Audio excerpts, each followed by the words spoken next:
Que a paz do Senhor de Jesus esteja convosco. Amados e amadas, vamos pregar hoje sobre o cristão não deve amaldiçoar, não deve culpar nem caluniar, deve se arrepender. Vamos pregar sobre esses tópicos.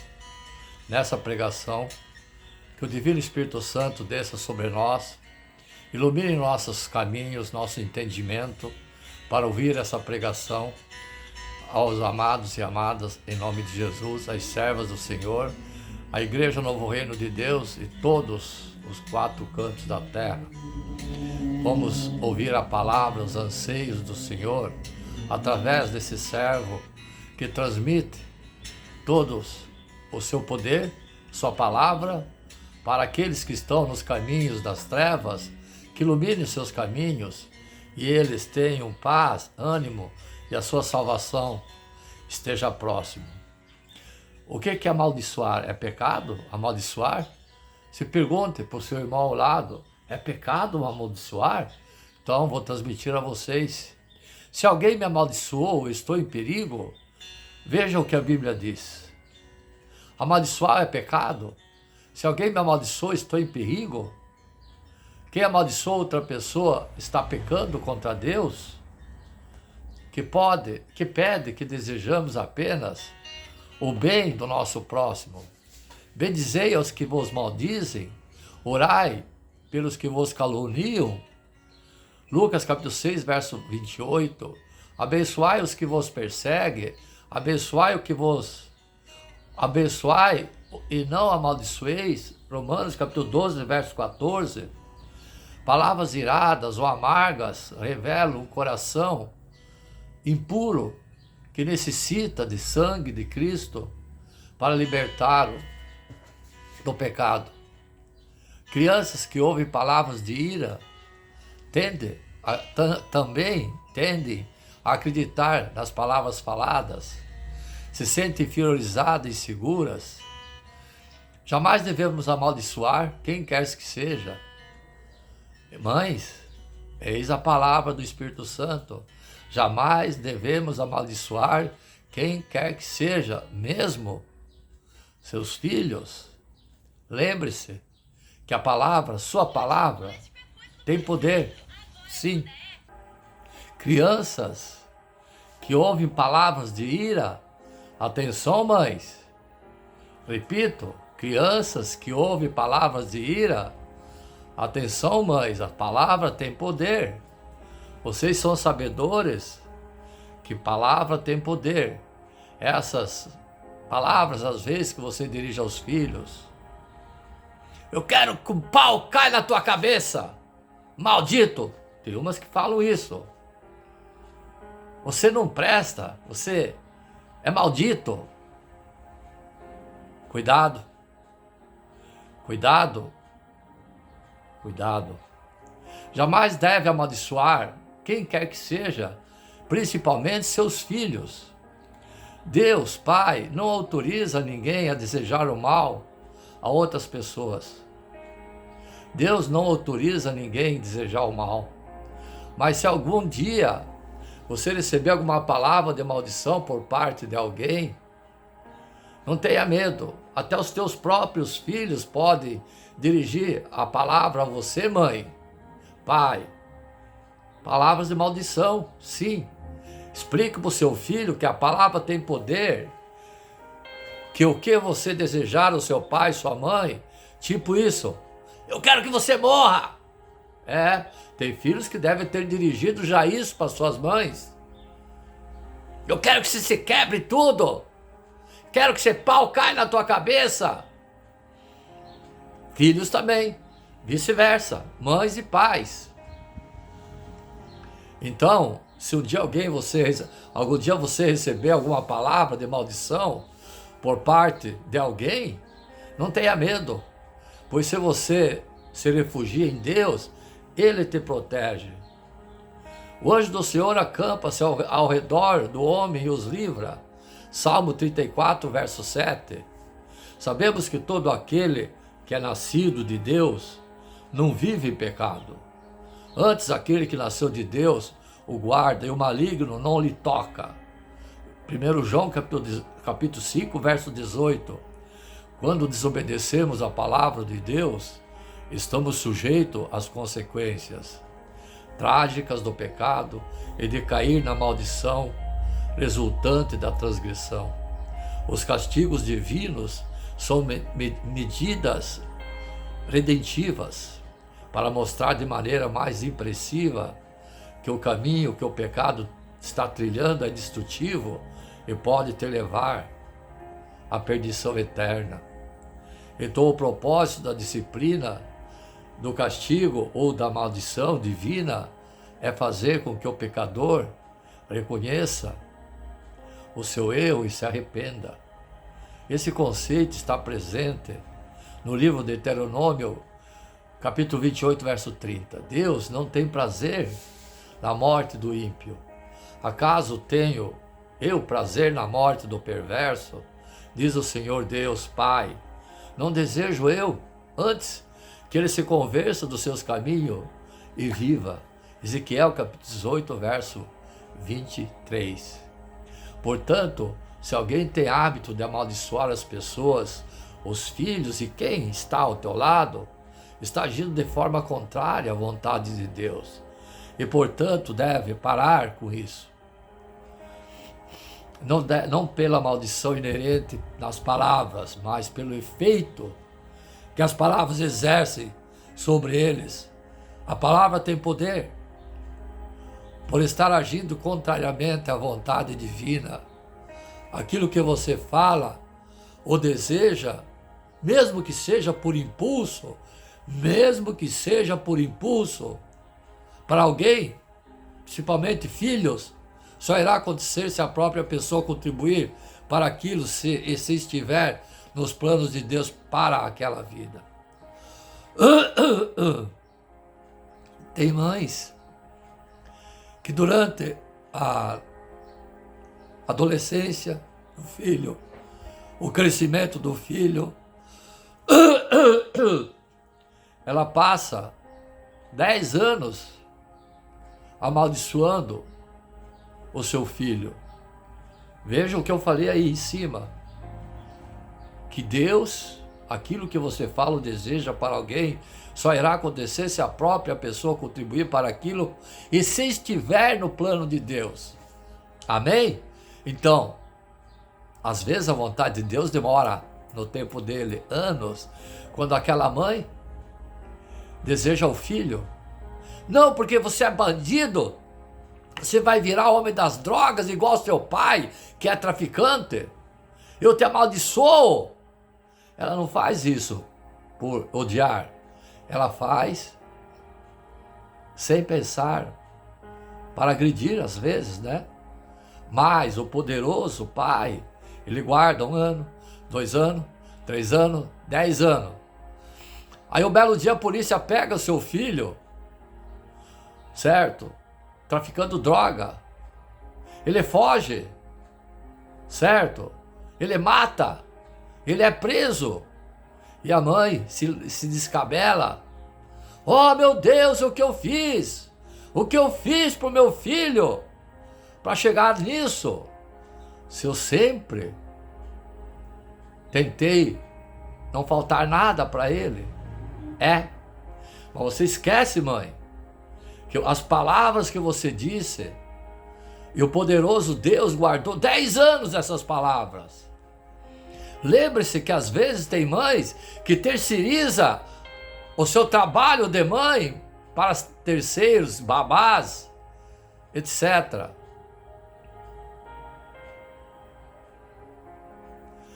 Tenha certeza do propósito de Deus para a sua vida. São de paz, felicidade e vida eterna.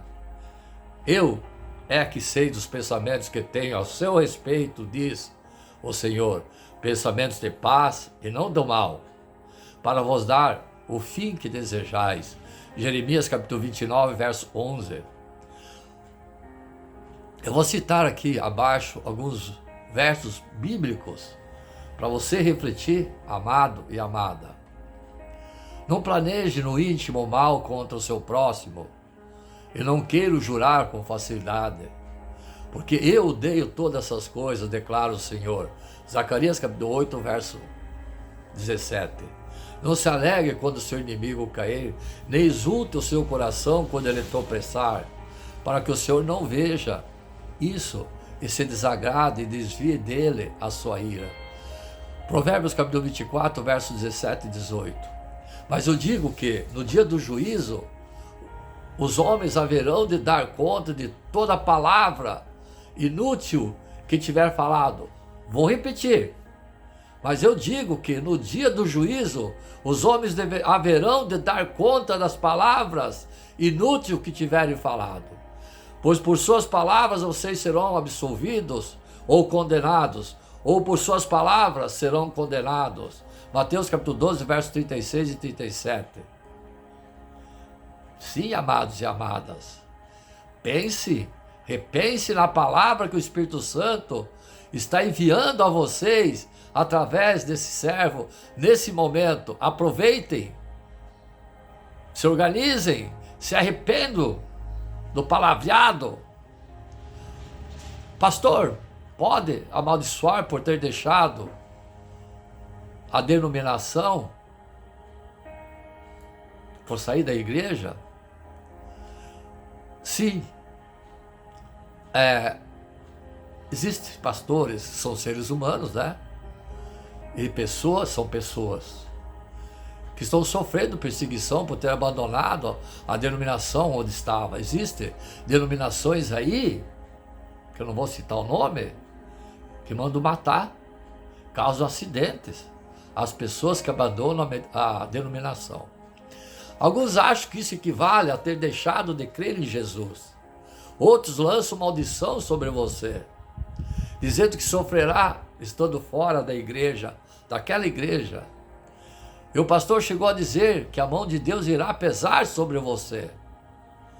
Como podem pessoas assim serem verdadeiros crentes? Estariam elas enganadas? Isso pode trazer mesmo algum problema para a sua vida? Deveria você orar pedindo a Deus proteção? É normal isso acontecer, principalmente os que deixam alguma igreja pentecostal.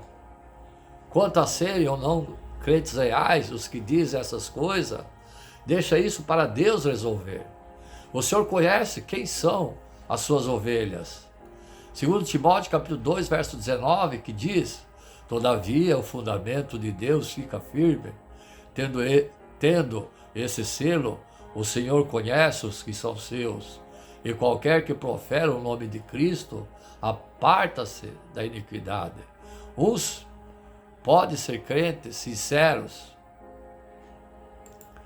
que estão sinceramente enganados, mas que deveriam voltar para o beabá da fé cristã, para saber que nunca um cristão deve amaldiçoar alguém, quem quer que seja. Outros podem ser apenas professos que se filiaram a uma igreja, achando que isso poderia salvá-lo.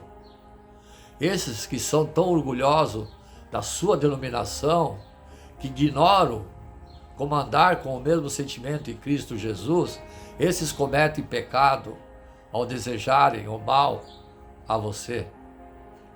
E nenhum de vós pense mal no seu coração contra o seu próximo, nem ameis o juramento falso, porque todas essas coisas eu odeio, diz o Senhor.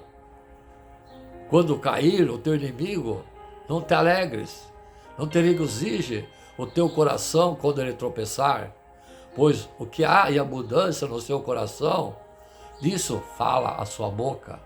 O homem bom tira boas coisas do bom tesouro do seu coração, e o homem mau, do mau tesouro, tira más coisas. Mas eu vos digo que toda palavra ociosa que os homens disserem, hão de dar conta no dia do juízo. Porque por tua palavra será justificado, e por tuas palavras será condenado. Zacarias capítulo 8, verso 17, que diz: raça de víboras, como podeis vós dizer boas coisas sendo maus? pois do que há de abundância no seu coração, disso fala a boca. O homem bom tira boas coisas do seu tesouro. O homem mau tira mal coisas do seu tesouro. Mas eu vos digo que toda palavra ociosa que os homens disserem, hão de dar conta no dia do juízo, porque por tuas palavras serás justificado, por tuas palavras serás condenado. Esse terrorismo psicológico é muito comum em igrejas pentecostais, é uma das técnicas utilizadas para prender seus membros pelo medo. São os pobres escravos de seus pastores e sistemas. Além disso, muitos deles serem bem supersticiosos. Algumas dessas igrejas lembram bastante o catolicismo e a sua superstição popular, do tipo de sapato com sola para cima da azar, passar debaixo de uma escada, também ter um gato preto cruzando na sua frente, idem. Já ouviu falar feraduras que as pessoas penduram na porta para ter sorte, sem perceber que o cavalo teve o azar de perdê-la?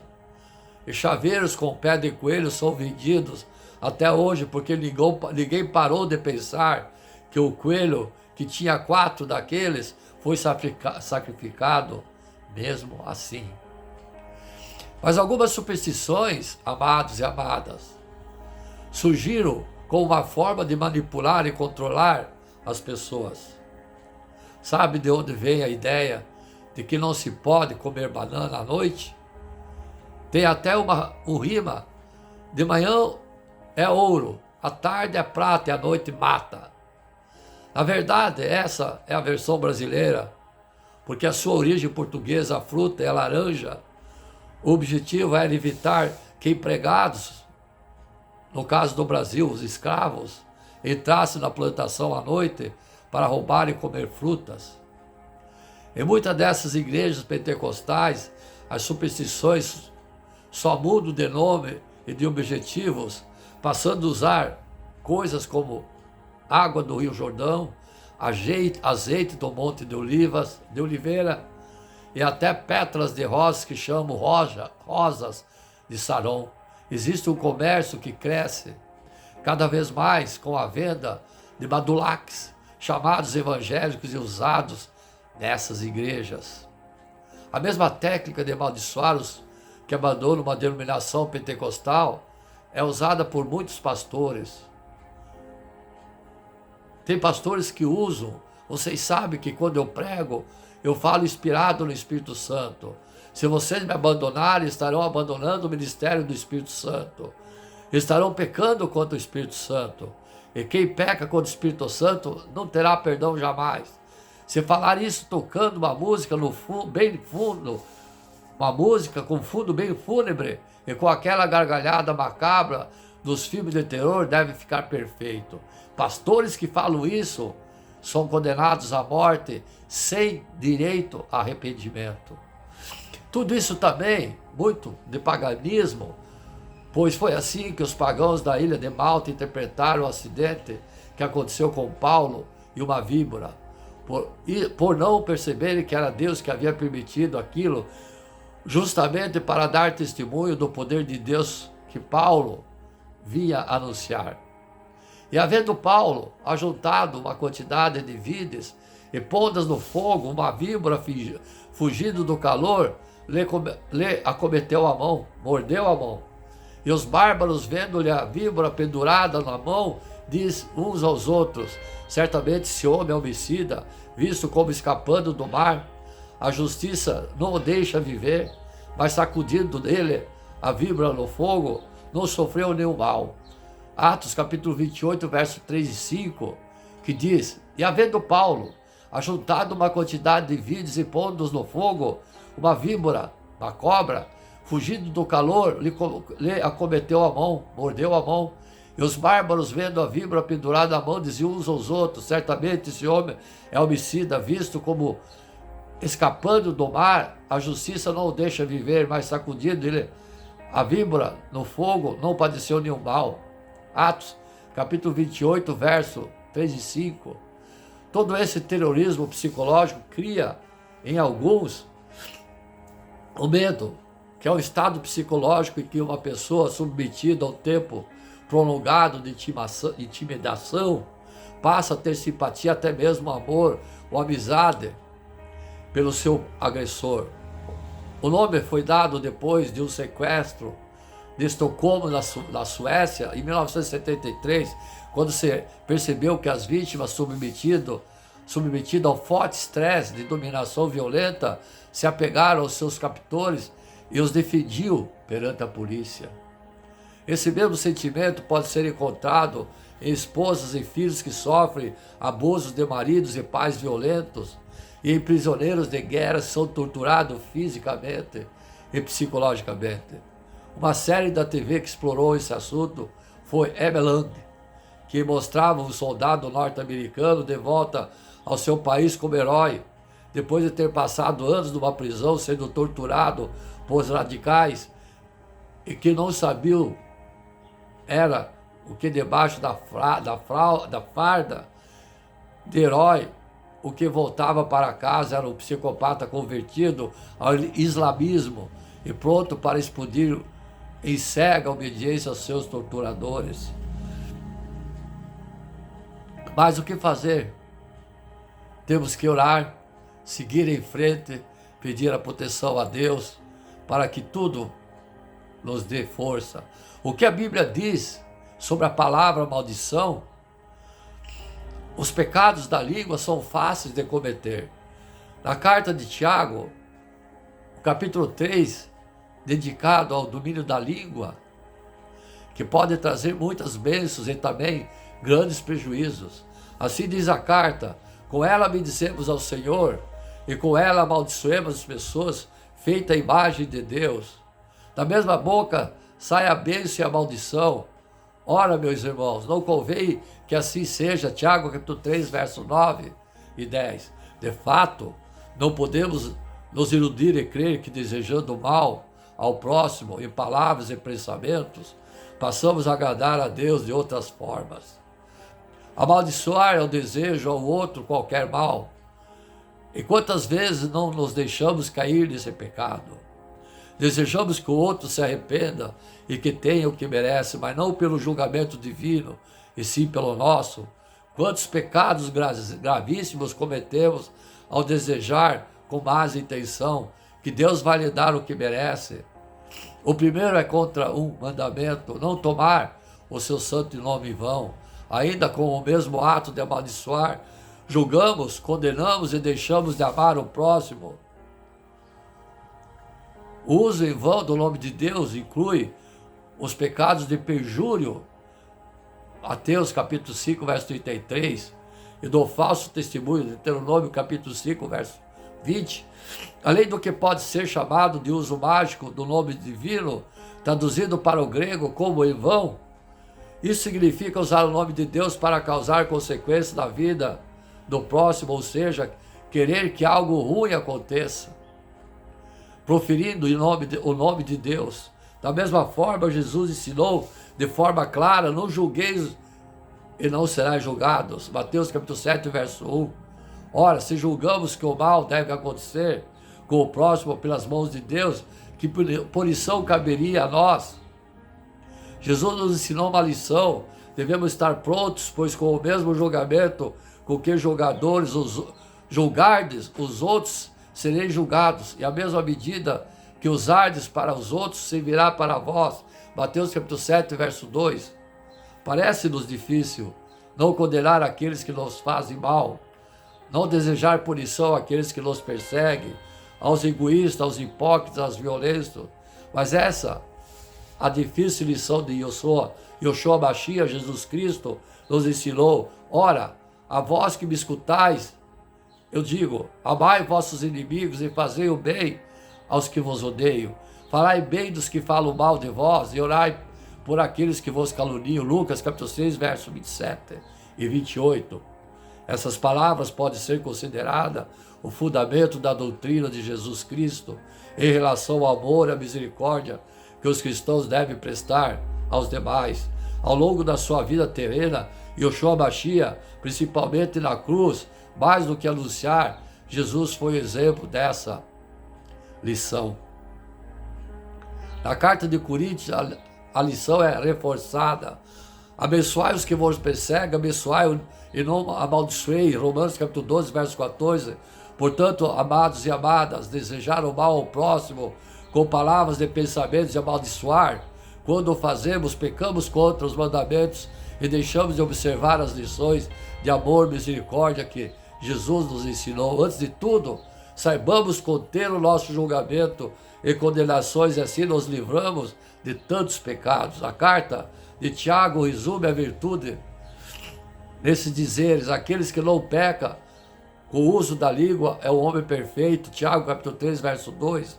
O homem perfeito não significa que não pode cometer outros pecados, mas aquele que tem o domínio sobre a própria língua tem o domínio de si mesmo e pode resistir à frente às tentações. Vamos orar para nos mantermos no caminho da salvação. Amém, amados e amadas. Um cristão pode ser amaldiçoado. Deus permite uma maldição sobre um cristão. A Bíblia nos diz, como o pássaro que foge, como a andorinha no seu voo, assim a maldição sem causa não se cumpre. Provérbios capítulo 26, verso 2, que diz: como o pássaro que foge, como a andorinha no seu voo, assim a maldição sem motivo não se cumpre. Amados e amadas, isso significa que maldição feitas contra pessoas inocentes não tem efeito, desde que tenha permissão de Deus. Falei lá em cima. Aquele que declara uma maldição contra inocentes também pode tentar ditar onde o pardal em voo deve pousar. Os filhos de Deus foram justificados por Deus. Romanos capítulo 5, verso 1. E, portanto, não merece punição. Romanos capítulo 8, verso 1. Deus não permite que seus filhos sejam amaldiçoados, desde que Ele permita. Ninguém tem o poder de amaldiçoar alguém a quem Deus decidiu abençoar. Deus é o único capaz de pronunciar o julgamento da maldição. Feitiços da Bíblia são sempre descritos negativamente. Enumera outros atos detestáveis ao Senhor, como sacrifício de crianças, ofensa de crianças, a feitiçaria, a bruxaria, a adivinhação ou necromancia, consultar os mortos. Miqueias capítulo 5, verso 12, que diz: arrancarei as feitiçarias de sua mão e vocês não mais terão adivinhos. Diz: Deus destruirá a feitiçaria, os que lançam os feitiços. Apocalipse capítulo 18 descreve: depois dessas coisas vi descer do céu um outro anjo que tinha uma grande autoridade, e a terra se iluminou com a sua glória. Então exclamou com potente voz, dizendo: caiu, caiu a grande Babilônia, ela se tornou morada de demônios, refúgio de toda espécie do espírito imundo, esconderijo de todo tipo de ave imunda detestável, pois todas as nações beberam o vinho do furor da sua prostituição. Com ela se prostituíram com os reis da terra. Também os mercadores da terra se enriqueceram à custa da luxúria. Amaldiçoar aqueles a quem Deus abençoou é um negócio perigoso. Balaão tentou amaldiçoar o povo de Deus, Israel. Quem abre uma cova, nela cairá, e a pedra rolará sobre o que envolve. Provérbios capítulo 26, verso 27. Quem abre uma cova acaba caindo nela, e a pedra rolará sobre quem pôs em movimento. Endossando o que eu falei lá em cima. Mãe, o que eu disse lá em cima? O Provérbios capítulo 26, 27 prova. Você amaldiçoa seu filho 10 anos. Como Deus o protege, ele não será amaldiçoado. Mas você que amaldiçoou, de acordo com Provérbios capítulo 26, 27, irá pagar caro pelas suas maldições, segundo o Senhor. Davi orou pedindo ajuda contra os seus inimigos, que o havia amaldiçoado. Amou a maldição, ela o apanhou, vestiu-se de maldição como uma túnica, seja-lhe como roupa que o cobre, como cinto com que sempre cinge. Salmos capítulo 109, versos 17 e 19. Amou a maldição que ela o apanha, não quis a bênção, que ela se afaste dele, vestiu-se de maldição, como uma túnica que ela penetre como água no seu interior, e nos seus ossos como azeite, seja ele como a roupa que cobre, como o cinto que cinge. Sim, não precisamos nos preocupar quando alguém lança, como eu já disse, um feitiço pagão sobre nós. Voodoo, feitiçaria, bruxaria e maldição não tem poder sobre nós. Aquele que tem fé, seja fiel, reto a Deus, seu filho, porque vem do Satanás. Satanás não é páreo para o Senhor. Sabemos que o maior é aquele que está em vós do que aquele que está no mundo. João capítulo 4, verso 4. Filhinhos, vocês são de Deus e venceram os falsos profetas, porque aqueles que está em vocês é maior do que aquele que está no mundo. Deus conquistou a vitória em Cristo. Somos vencedores, porque todo que é nascido de Deus vence o mundo. E esta é a vitória que vence o mundo, a nossa fé. João capítulo 5, verso 4. Porque todo aquele que é nascido de Deus vence o mundo. E essa é a vitória que Deus vence o mundo, nossa fé. O escudo de Deus nos dá poder a apagar todos os dardos inflamados do maligno. Efésios capítulo 6, verso 6. Segurando sempre o escudo da fé. O que é o escudo da fé, amados e amados? Oração, Bíblia, com o qual poderão apagar todos os dardos inflamados jogados pelo inimigo. Somos livres de adorar, para adorar Deus sem medo. João capítulo 8, verso 36. Pois o Filho os libertar, se pois os filhos os libertar, vocês serão verdadeiramente livres. O Senhor é a minha luz e da minha salvação. A quem terei medo? O Senhor é a fortaleza da minha vida. A quem temerei? Salmos capítulo 27, verso 1. Amados e amadas, como expressar o verdadeiro arrependimento? Quando se arrepende de um ato cometido, simplesmente sentir tristeza ou vergonha ou ira, não é verdadeiro arrependimento. Ainda que ficar entristecido ou até mesmo envergonhado do teu ato, ou nervoso, irado, possa demonstrar o arrependimento. Não são esses os sentimentos que expressam que de fato estamos arrependidos. Quando somos surpreendidos com o nosso próprio pecado, mesmo consciente do nosso erro, acabamos reagindo de maneira impiedosa, achando que estamos do lado do bem, tentando justificar o nosso pecado. Já percebeu, amado e amada, que muitas vezes o nosso pedido de perdão vem acompanhado de um mas, né?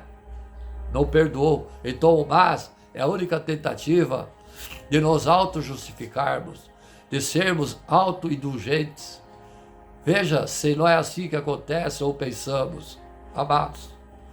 Deus me perdoa por ter falado desse jeito com a pessoa, mas é que essa pessoa é muito difícil. Ou então Deus me perdoa por ter mentido, mas é que eu ia me complicar se eu falasse a verdade.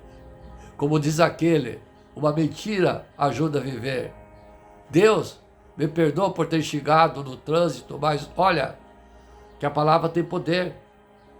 Não é assim que fazemos, falamos ou pensamos. A responsabilidade do pecado é nossa. Sim, eu costumo dizer que o seu pedido de perdão a alguém, por alguém a Deus, ou a sua oração e confissão a Deus, tem um mas. Então, é porque você está verdadeiramente arrependido? Isso porque o mas é uma tentativa de colocar a culpa em outra coisa, ou pessoa, ou na situação. O que podemos, e quando podemos, fazemos isso, não estamos assumindo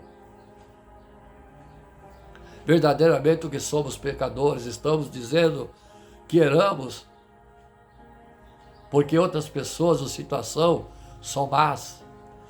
No entanto, a responsabilidade do nosso pecado é nossa, não é de outras pessoas. Somos nós que haveremos de prestar conta diante de Deus pelos nossos atos. Ou você espera chegar diante do juiz de toda a terra e dizendo que só fez isso porque o fulaninho, a pessoa me provocou? Não parece.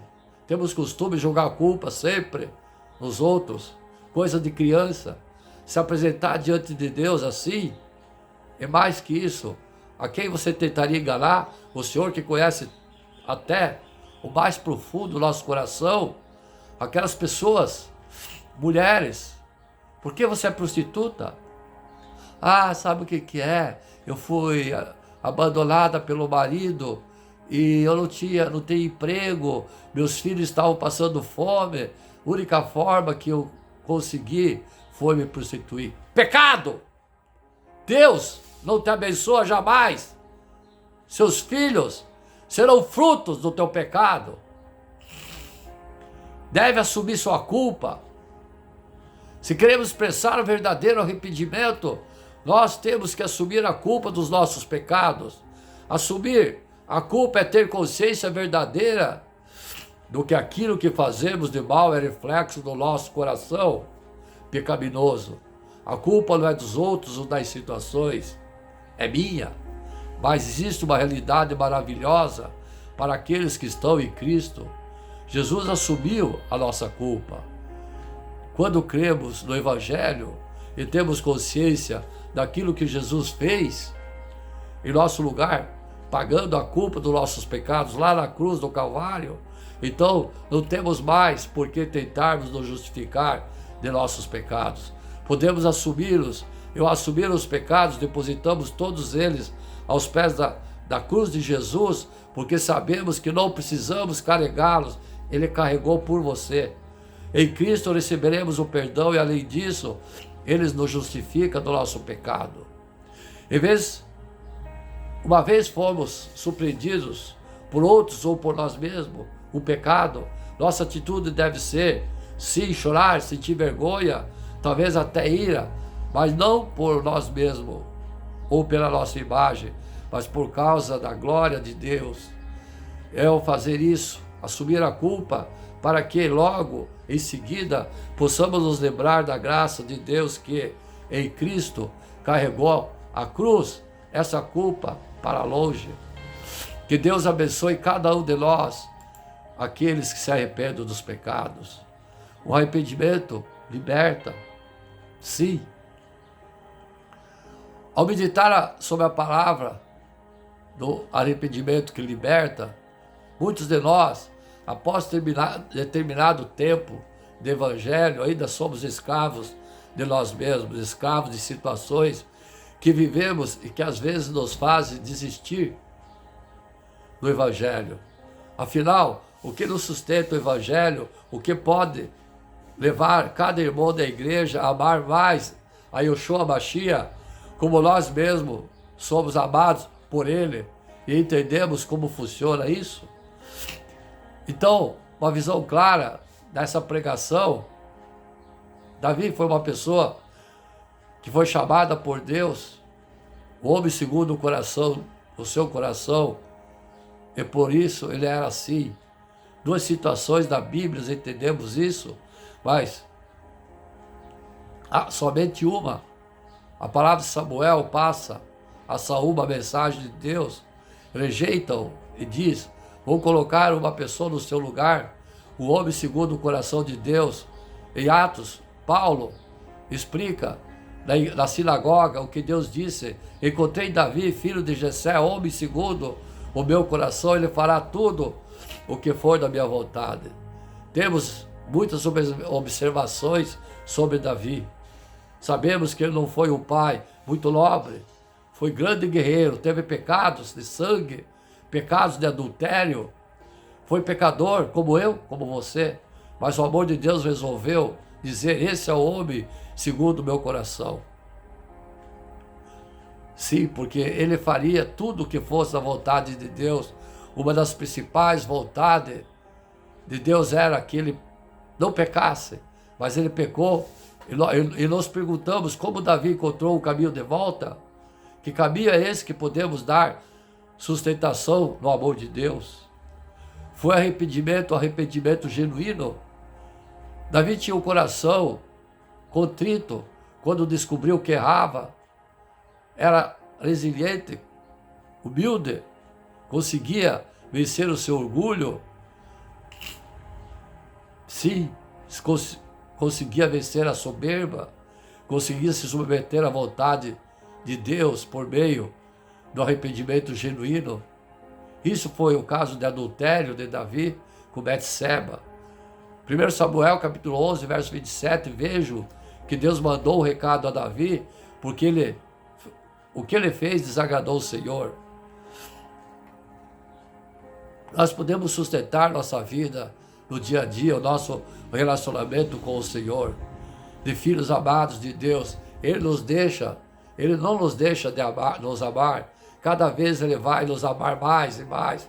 Contudo, podemos cultivar isso como um jardim lindo, se tivermos princípio de arrependimento no coração, de verdade, genuíno. Há um tremendo poder de libertação e de coração na rota da vida daqueles que conseguem fundamentar as escolhas e o arrependimento sincero. Vamos entender, sem arrependimento verdadeiro não crescemos. O arrependimento genuíno é nunca mais pecar, voltar a pecar, se arrepender daquele pecado. O arrependimento verdadeiro acontece dentro de mim quando decido nunca mais fazer aquele pecado.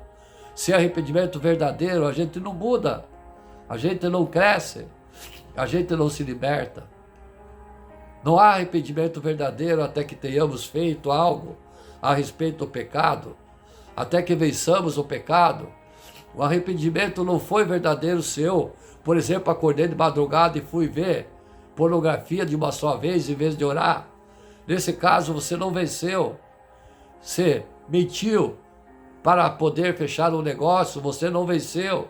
Eu só peguei um pouco do dinheiro do meu sócio porque estava passando por uma situação difícil. Então você não venceu ainda o pecado. Eu falei mal do meu amigo porque eu tinha raiva dele, uma vingança, então você não venceu.